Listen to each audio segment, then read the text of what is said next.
بشر تا به امروز دوره‌ها و عصرهای سختی را پشت سر گذاشته می باشد. عصرهایی با جنگ، مریضی، بلایای طبیعی، مصنوعی و الی غیر. یکی از این عصرها چرا همش عصر؟ شب نه مثلا؟ صبح مگه چشه؟ خب شب که خوابمون میاد، صبحم خوابالوییم. ولی عصر آدرنالین میترشحه و ادامه ماجرا.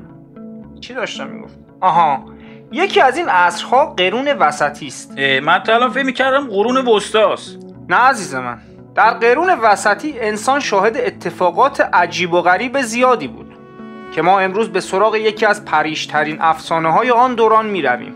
کتاب کودکس گیگاس. چند گیگاس؟ عزیزم شما درایو دی رو فرمت کن، اون فیلمایی که نگه می‌داری حجمشون زیاده.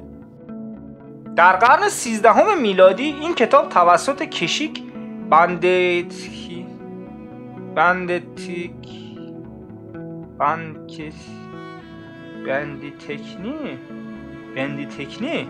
کتونی یحتمل با نام هرمان ریکولوس به رشته تحریر در رفت. البته در بعضی منابع مجهول الهویه آمده که به رشته تحریر نرفت و دور از چشم پدر مادر رشته زیست شناسی گرایش همجنسگرایی خوند.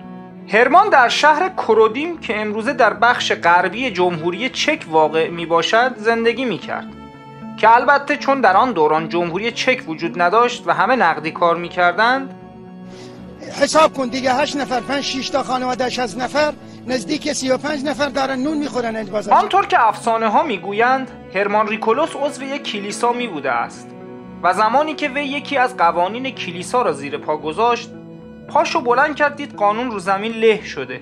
خیلی ریز و سوسکی جارو خاکنداز و برداشت و تا اومد جمع و جور کنه دستگیر شد. جرم وی مشخص نیست، اما تنبیهی که کلیسا برای وی در نظر گرفت بسته شدن به دیوار تا زمان دیار باقی بود. او بعد از زندانی شدن توسط کلیسا جینگلیالیسا برای آزادیش پیشنهادات بیشرمانه زیادی به آنها داد. مثلا یکی از پیشنهادات مربوط به دارکوبی احتمالاً برای ساخت قفسه‌های کتاب دارکوب نیاز داشتن واسه سوراخ کردن چوب. خلاصه از هرمان اصرار و از کلیسا انکار، تا جایی که کلیسا به او پیشنهاد داد نوشتن بزرگترین کتاب تاریخ که تمامی دانش‌های بشر را در خود بداشته باشد فی المدت المعلوم. او با اجازه بزرگترها پیشنهاد را قبول کرد تا کلیسا را از ننگی که به وجود آورده بپاکاند.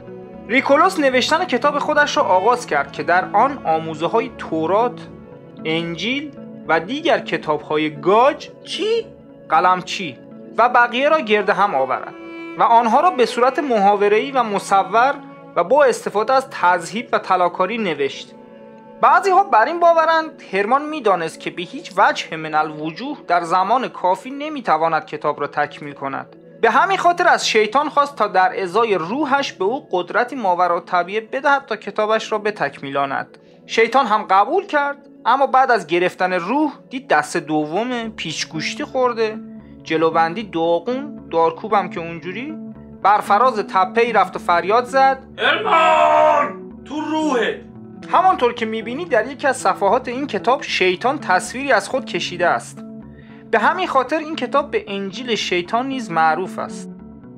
وزن این کتاب 74 کیلوگرم می باشد که دانشمندان علت این اضافه وزن را تغذیه نامناسب و روغن پالم می دانند. طول هر صفحه 92 سانتی متر و عرض آن 50 سانتی متر می باشد. اوه اینجوری که میگی در مقایسه با کتابای الان آفریقایی یا عرب باید باشه دیگه.